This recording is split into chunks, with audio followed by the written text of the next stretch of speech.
ফুচকা খাওয়াতে নিয়ে যায়। কাকু একদম ঝাল হয়নি, একটু বেশি করে ঝাল দাও। দাও। এই নিন। দেখি তো ঝাল হয়েছে কিনা।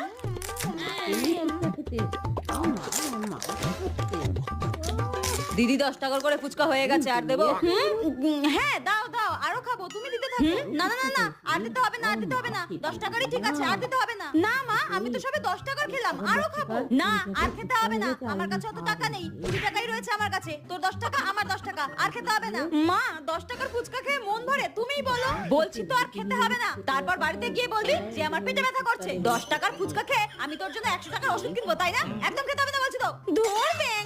শোন, সামনে বিয়ে বাড়ির নেমন্তন্ন রয়েছে, বিয়ে বাড়িতে তো ফুচকা স্টল দেয়, ওখানে যত ইচ্ছা ফ্রিতে ফুচকা খাবি। টাকা দিয়ে কেউ এত ফুচকা খায় নাকি? হ্যাঁ, এই জন্য আমি মায়ের সঙ্গে ফুচকা খেতে আসি না। এখন বিয়ে বাড়ির জন্য অপেক্ষা করতে হবে। ভালো লাগে না?